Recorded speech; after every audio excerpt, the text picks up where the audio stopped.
Millions of managers in today's global economy, 16 million in the US alone, can steer firms towards greatness or failure. Which way? Well, that depends on the manager's skill. So let's have ourselves a pocket sized pep talk because too often bosses are turned loose without a roadmap, only to discover the traits that launched them to the top now block their success. So, how do you quickly become the manager who gets things done and people want to follow? Well, you stay tuned and learn how. A Pocket Sized Pep Talk, the podcast that can help energize your business and your life with a quick, inspiring message. Now, here's your host, Rob Jollis. Today's guest, Sabina Nawaz, is an elite executive coach who advises C-level executives and teams at Fortune 500 corporations, government agencies, nonprofits, and academic institutions around the world. During her 14-year tenure at Microsoft, she went from managing software development teams to leading the company's executive development and succession planning efforts for over 11,000 managers and nearly 1,000 executives. Sabina's new book, You're the Boss, Become the Manager You Want to Be and Others Need, is currently available for sale wherever books are sold. Happy to have you with us and welcome to the show, Sabina. Thank you so much, Rob. Looking forward to our discussion. Well, I'll do the best I can, and it's a pleasure to have you here. So I want to dive right in. I want to start with a comment that you made in the book regarding there are no bad bosses. Yet most people, including me, feel they've worked for one or two of them. So tell me how that's possible. Well, as a culture, we love to actually lampoon that employee-boss relationship, don't we? Have you heard this one? How many managers does it take to change a light bulb? I'm ready. How many? Zero, because managers like to keep their employees in the dark. But here's the thing. While that's funny, living that employee-boss relationship is so hard. It feels inevitable that it will descend into gloom and doom. It's not funny to live it. Right. And it's not that the person is a bad manager. They're demonstrating bad behaviors under pressure. In my mind, it's not power that corrupts, it's pressure that corrupts. We raise our voices, we provide harsher criticism than is necessary, and then we send our team members scuttling with their own pressure gauges redlining. And when bosses treat employees poorly, guess what? Employees play video games, or as research shows, they even deliberately insert mistakes into their work. Ooh. So it's not necessarily someone's a bad boss or a good boss. It's the conditions under which they have a choice. Yeah. Pressure could define you or it could Yeah. refine you. Which choice are you going to make? Yeah. Sometimes I think, in business, I've always heard of the 85-15 rule that whenever you look at a problem, 85% of the time it's a process problem, 15% of the time it's a people problem. And the reason why I bring that up, Sabine, is because I think too often we make focus on the person, that boss. Look, they're abusive, they're a bully. But what was the process in place? If we get rid of the boss, does the problem go away? Maybe not, because there's a process problem of how we train that boss or put him in place. Talk about that a little bit. Absolutely. It's a problem of the condition you're in, which is being a boss. Because the minute you become a boss, the room shifts. People are no longer willing to give you the full honest truth. Suddenly, your jokes are so funny that you can land on America's Got Talent. Every idea is worthy of a TED Talk. Yeah. So it's the condition of having authority and therefore power over other people's destinies. I mean, think about it. Our raises, our promotions, our bonuses, even our very jobs are dependent on this person. Yeah. And that brings in this second force that bosses have to contend with, which is power. So pressure corrupts. And Right. then the higher we go, the more we know, the less we know about the effect of our corrupted behavior on others, because nobody wants to tell the person in a position of power something they don't want to hear. Yeah. Now, I'm going to ask you a follow-up on that, and I'm wincing as I ask it because as a trainer, I never like the fact that I refer to it as a training dumpster. We got a problem. Well, it's a training problem. Whatever it is, throw it to training. Training will fix it. But that said, is it a training problem? Because I don't see a whole lot of real formalized management training. I mean, how to give recognition, how to give delegation, how to do a performance review, and particularly the first one, recognition. Let's not pretend that that's instinctive for people. So, is it a training problem? Let's track the problem. What do you think's causing this? A number of things are causing this. Absolutely training for sure. We throw people into management roles when they're great individual contributors who have been to school for 4 to 10 years, Mm, and we expect them to sprout up as managers without any orientation, even let alone training. So, of course, there are frameworks, tools, processes, things that we can give to them in training. A lot of it is also about awareness. Awareness that the room you're in, the room has shifted. This one of the key points, one of the 3 key points in my book is getting promoted is often the riskiest time in your career. yeah, Because when you say are very strong at attention to detail, and now you're a manager, or you're a more senior manager, that's going to come across as micromanagement. You're strategic, people will think you're manipulative. right, You're calm, people will think you lack passion. The higher you go, the more at risk you are with these promotions because we tend to look at things from our lens. right, And no boss wakes up going, I want to be cause misery for my people. right. We need to look at it from their lens. What is that strength going to look like from across that power divide? So that awareness is the first step to addressing this. Then it's choosing to act versus choosing to react. A lot of times managers will say, I don't have time for this. Who has time? Well, actually, you do have time. How much time have you spent undoing your mistakes, rehiring somebody because half your team left, and so on? Right. Right. So that choice to take action, to be more mindful about how you navigate that intersection of pressure and power. Yeah. I'll tell you an interesting case study that you probably have never heard of, and I can't believe it's still taught, but I'm going to go back now about 30 years, and I'm at Xerox, and maybe 35 years, and uh, I was thinking of being a manager. They were tapping me, and it was looked like I was moving towards the management level, and so they had a training program. This was different than any other training program you ever heard. This program put us in different case studies and looked at some kind of our moral reactions to things. Mm, In mm, fact, what it looked at frequently was when we were faced with challenges, did we protect the individual or did we protect the company? mm. But which, I mean, think about that. Again, I'm not going through sort of your baseline management training. That's kind of heavy stuff. But here's what we didn't know.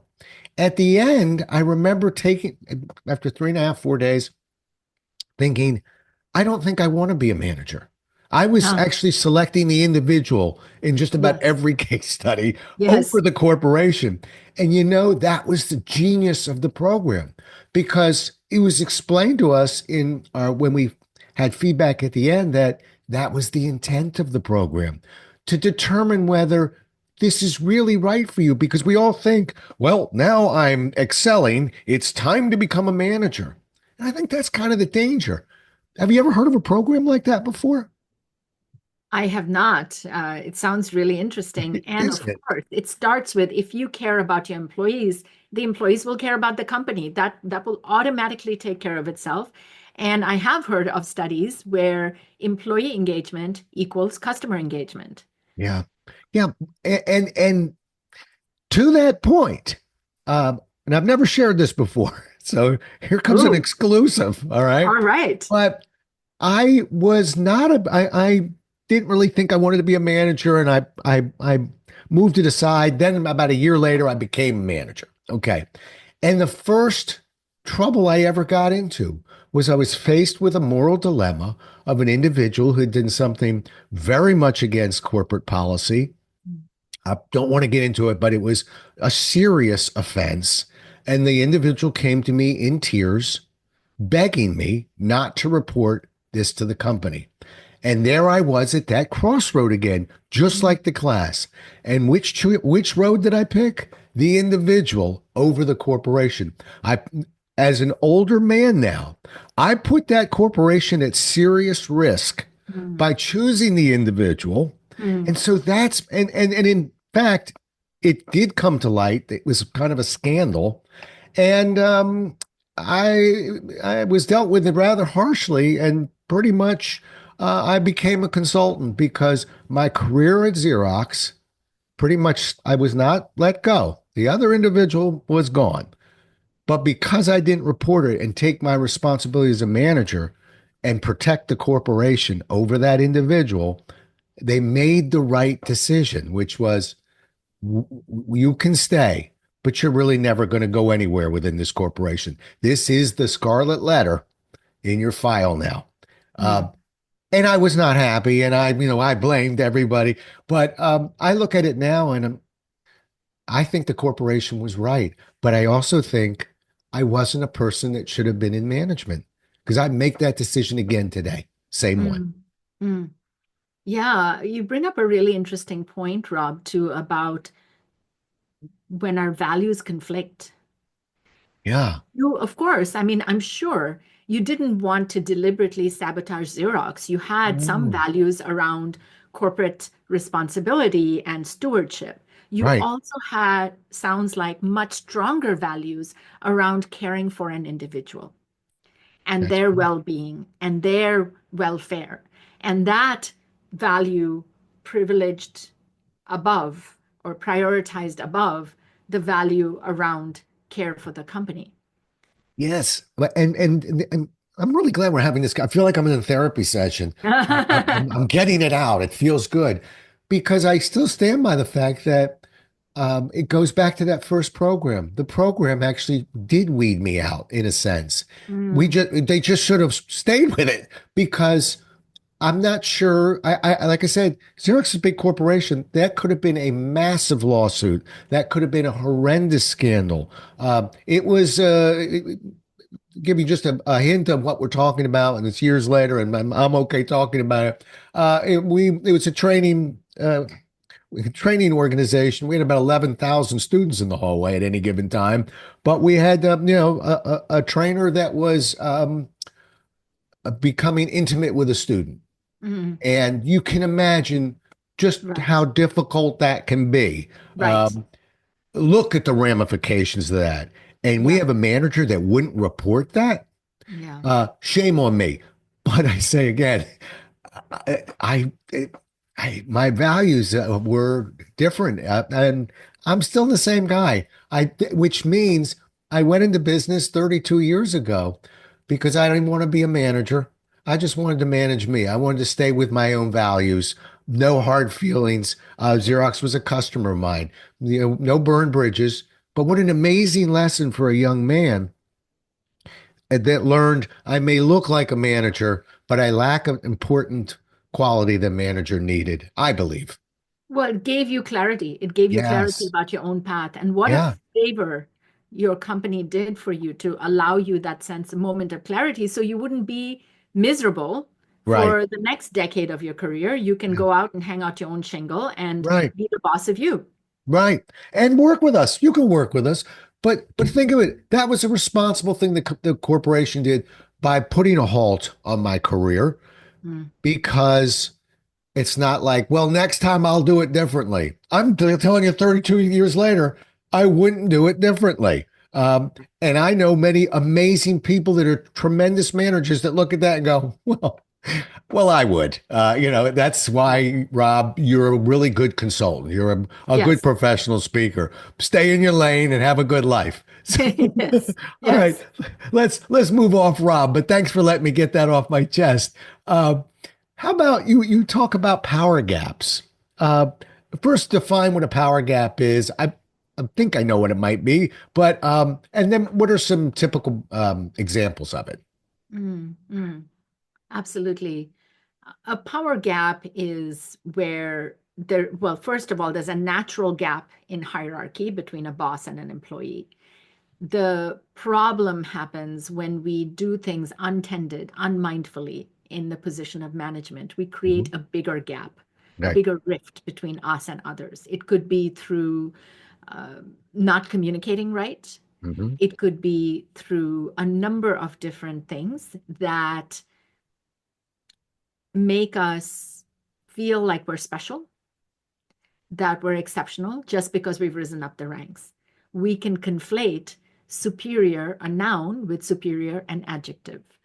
And that can start to create this gap. And the bigger the gap, the less likely we are to find out the truth. The less likely people are to speak up when they see a problem, then they see a key goal failing. As a result, they're endangering the company. To Mm. your earlier point, Rob, they're Right. endangering the project. They're wasting time, feeling frustrated, but providing you with hollow praise for Right. something they know is a bad decision, Right. and feeling disempowered and therefore not putting in their best work. Right. So it becomes a vicious cycle. Yeah. A common power gap, there are several, but one of those is that of the singular story. That means, look, my book is for successful people, people who are right a lot of the time, and they've been rewarded handsomely for being right. So they start to think that their view is the view. Few people challenge them because of this power gap. Right. And 9 times out of 10, that singular story is great. It allows you to achieve things faster, better, more competitively. But what Yeah. about the time where your view is outdated or incomplete?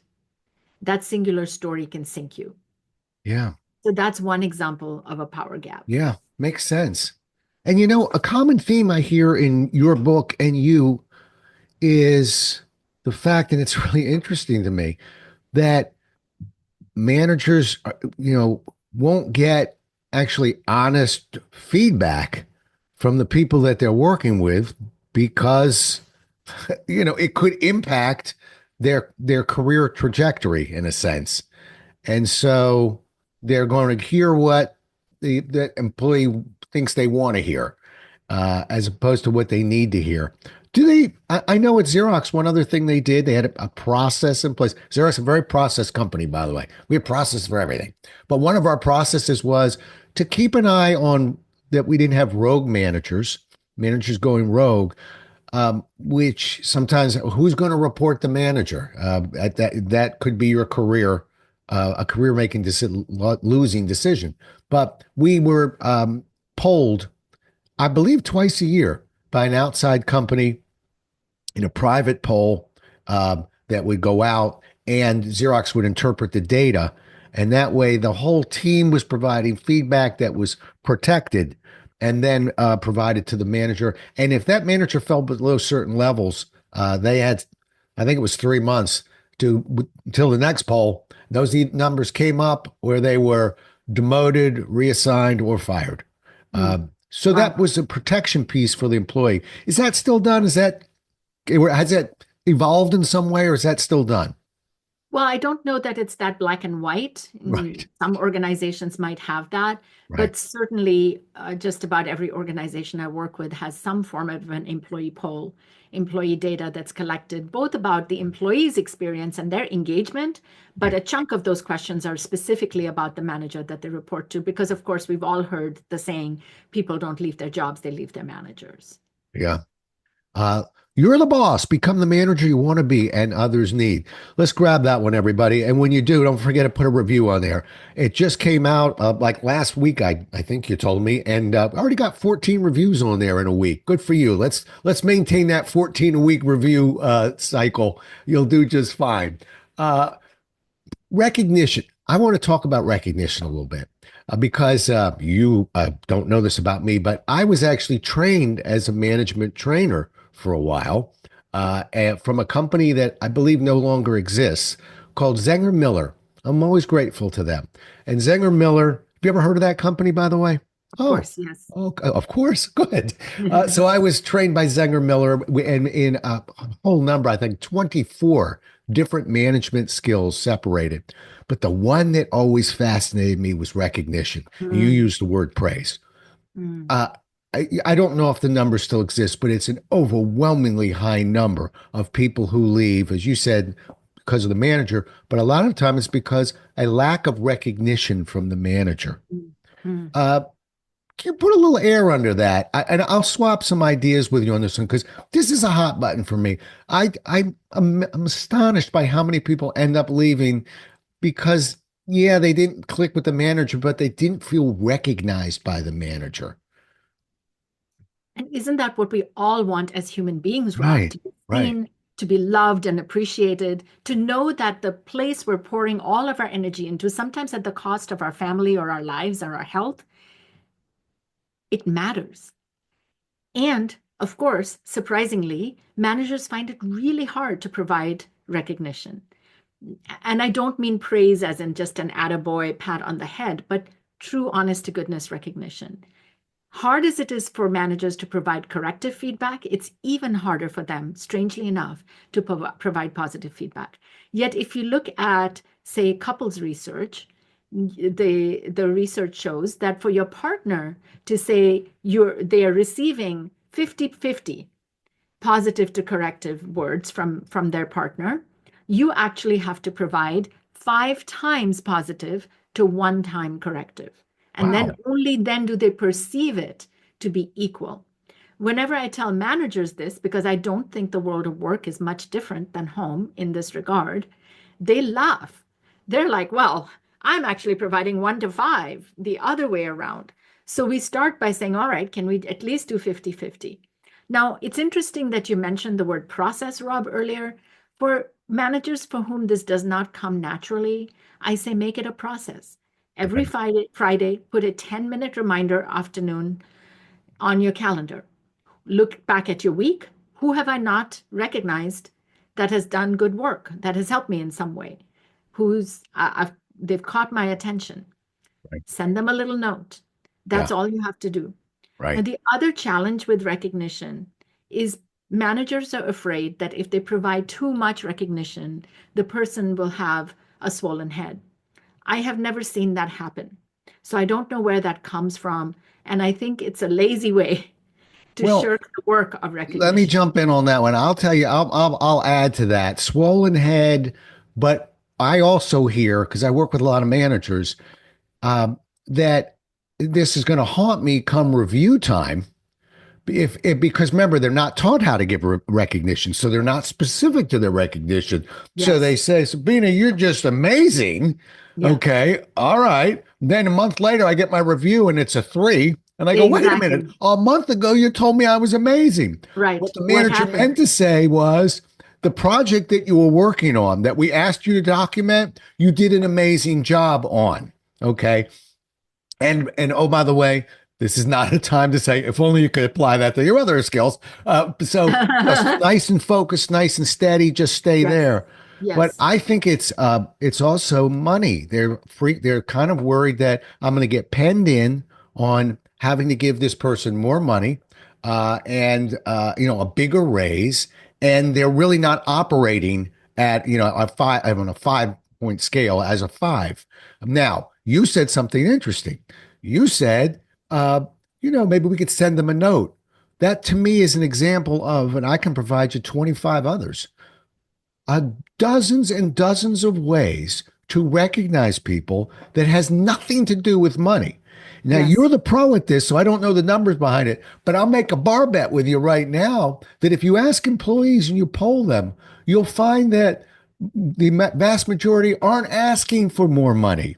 They're asking for that note. They don't know how to articulate it. They're asking for to attend a meeting that they haven't attended before, to be given an additional responsibility. So the managers are sailing down one side going, it's going to cost me money, it's going to hit our budget.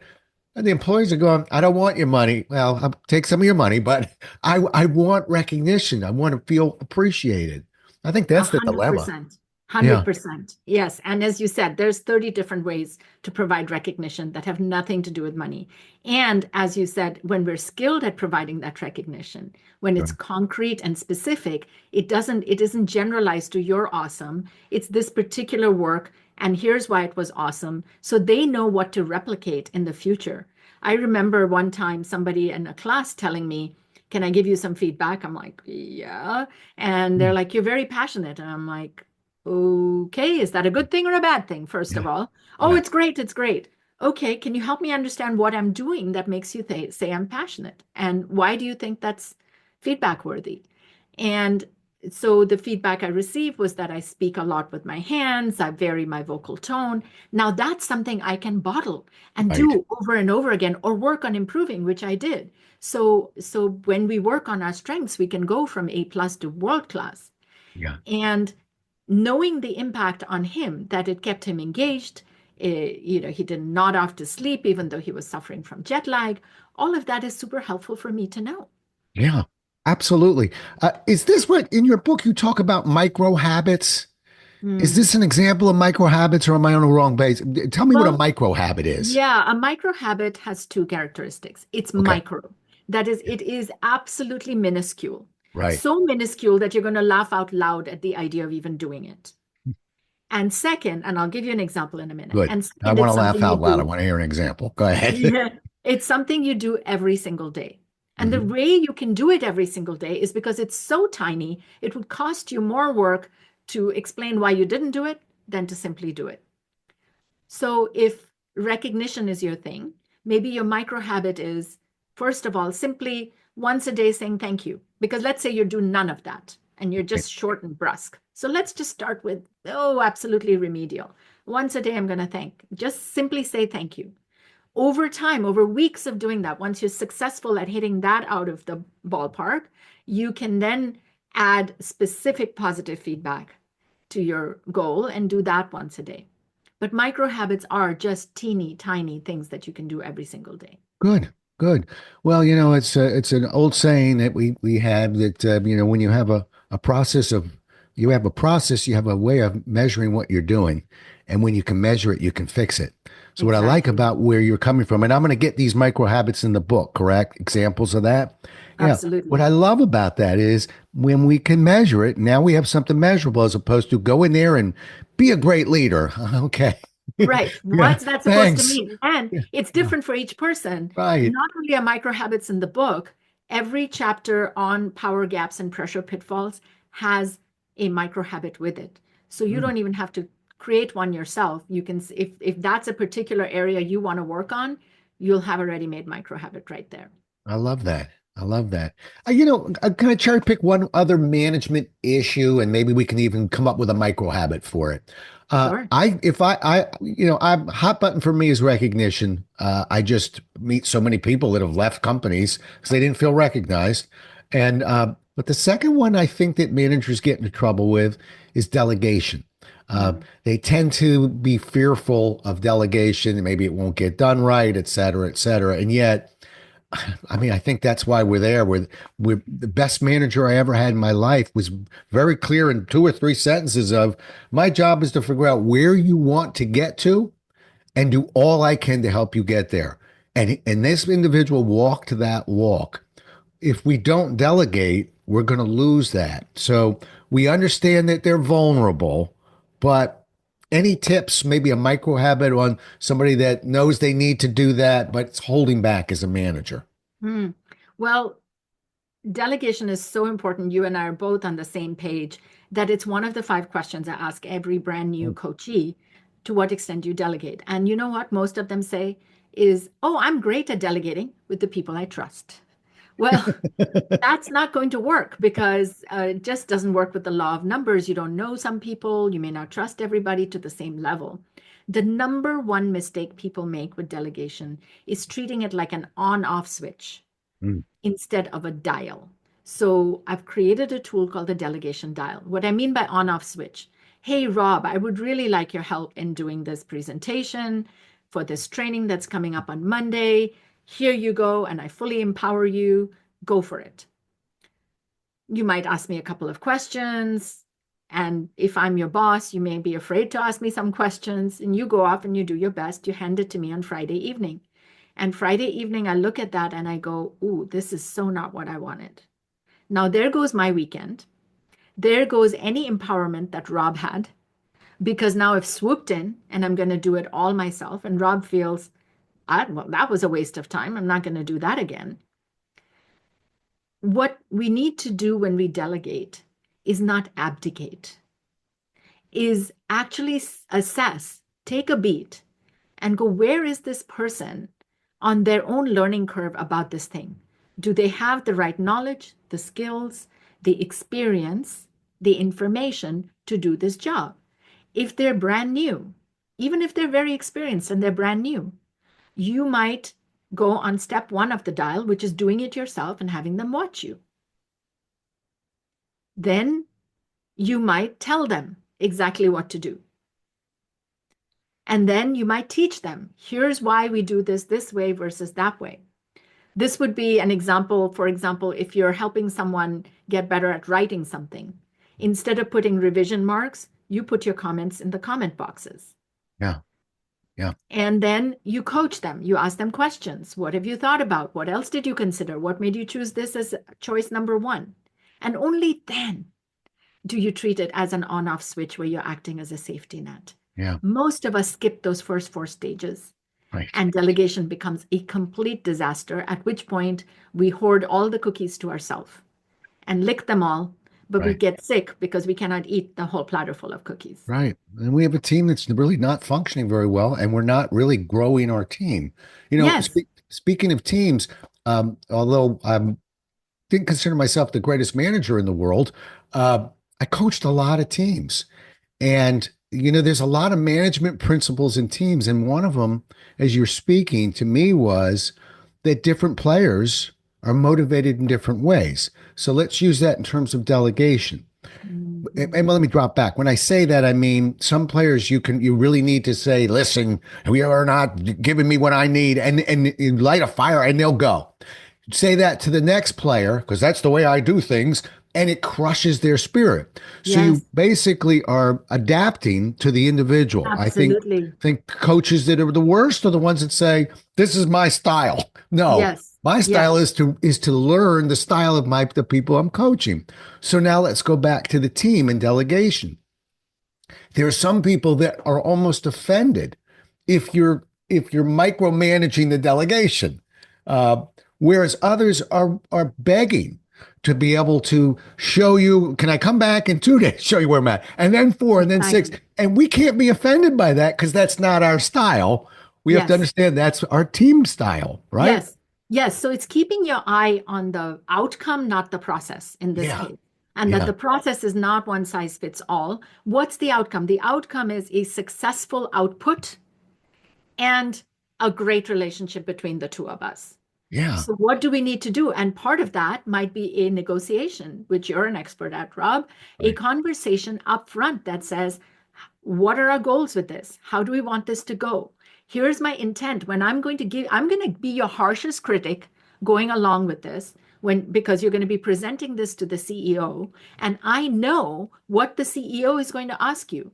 So I'm doing this to set you up for success. That makes a world of difference if you just took that 90 seconds to communicate that, so the person doesn't think you're out to get them. Right. And you know what you also just did, and I'm, again, I'm speaking for me, but I do speak to a lot of people in corporate America, is whenever I ask, who is your favorite manager, they'll give me a name and I'll go, why? Tell me why. And although they'll use different words, it always comes down to, it's not that they were the best or the worst, the kindest, the meanest. It's that they always understood where they stood with the manager. Yes. So if they were doing something poorly, the manager let them know it. And if they were doing something great, the manager let them know it. But you and I have probably both had bosses, I know I've had, where I've thought, I don't really know where I'm standing because I'm not getting anything. And until it's bad. Then I'm paranoid. And we don't want that. And that's the thing with power. Power is like a broken volume knob. Everything a manager says is amplified. And it comes across as more urgent, more dire, and personally directed towards you. Yeah. A manager casually saying, "Hey, can we chat?" might an employee might think, "Oh, time to say goodbye to my office plans." Exactly. Right. Right. Unless we've got that open conversation, which is Exactly. if I'm not happy with you, you're going to know it. And by the You'll know way, it. you're going to know it when it's a blip on the radar screen, Exactly. not when it's a major, It's big too thing on the late. radar screen. And we've been called in. I've been called in where it's huge, and it's like I'm thinking, would you just tell me 2 months ago? I'd have fixed it like that. But you Yes, didn't. You never gave me an indication until it was a major issue. And those are the managers I can't trust. exactly. Right? Exactly. So the term psychological safety is used quite a bit these days. And one of Right. the biggest predictors of safety is predictability. It's Yes. knowing where you stand. Yeah. Yeah. It's The markets appreciate predictability too. Yeah. Isn't that interesting? absolutely, absolutely. They don't care if it, all they want is to have a sense of where things going. If it's good or bad, it's okay. It's when they can't predict it is when it really freaks out the market. Let me go back to something else, one more thing. And we're coming down the home stretch, but I'm really enjoying this, and I'm grateful that you're on with us today. Uh, the I had another theory with managers, and I think it might work into one of your theories, which was want to really learn about your manager, meet the family, meet the Mm, manager's family. mm. When it was a very functioning, nurturing kind of family, you're probably going to have a good manager. I mean, if that's what you're looking for. When the family's a bit dysfunctional, uh, I get a little bit nervous. And so I guess my question is, do you think that this is transferable outside of the workplace? Some of these skills that we're talking about for managers, this successful boss. Absolutely transferable. In fact, most of the tools that I have, and you'll see this in the last chapter when you get that far in the book, have examples of how you might use them outside of work. So, who's to stop you from providing positive feedback to your kids, to your partner, to your friends, to somebody who's the barista you see every morning? Yeah. How do you use the time portfolio for things that are not business related? Where might you use your shut up muscle aside from at work? I want Because, to talk about that shut up muscle, by the way. That was my last question for you. I've got all that one in right, red. I want to hear about this. I didn't mean to cut you off, but I got to go hear for it. about this shut up exercise. What is it? How does it work? What are we talking about here? This is one of the best ways to reduce the power gap is to actually grow the size of your shut up muscle, which is talk less and listen more. And for example, in the shut up exercise, one of the four steps is to be the third person to speak in a meeting, at least the third, maybe the last, but at least the third, so that others can voice their opinion and have different opinions other than that singular story that you're going to tout out, and then nobody's going to disagree with it. So the shut up muscle is an exercise in self management so that you can have other people grow and learn, and you can learn from them. Like it. I like it. A matter of fact, kind of to this point of not only just shutting up, but asking questions and listening. I will tell you, well, it's Xerox day here for me because I'll now tell you another smart thing that Xerox did in its meetings. I think you'd appreciate this. Meetings were not necessarily run by managers. The managers were in the meetings, uh, but we shifted the leaders around. Remember, we're trying to develop a team. Why do we have to have the manager at the head of the table when we're talking about, how to increase our number of trainees on Tuesdays? Aren't we all in on this conversation? So to grow the team, we would move the leadership around. It was a process move, not a manager's decision. And we would take turns being the leader of those meetings. We take turns being what we call process guides, which means you're the opposite of the leader. I want you to actually talk less and watch the process of the meeting. Make sure we're not shutting people out. Make sure we're bringing people in. Make sure people aren't getting cut off. All these different skills that sometimes when a team turns it loose, there are casualties in meetings. Well, I don't want the leader to slow down and worry about that. Sabina, lead the meeting, but I'm on you. I got your hip. I'm right over here. I'll make sure that the interpersonal skills are protected. I'll make sure with this meeting runs, the timekeeper is get on track. The scribe is writing what we should write. You just lead. And I got to tell you, it was a magic formula, and it also developed us as employees. That is beautiful and music to my ears. Xerox was clearly well ahead of its time, and one of the reasons it thrived so much at its time. The one of the things you're bringing up here, Rob, is also the distinction between leader and manager. Leadership belongs to everybody, right, and not just the manager. So when we call the manager the leader, it recuses everyone else from stepping up and leading. I love that you were distributing the job of leadership across the team.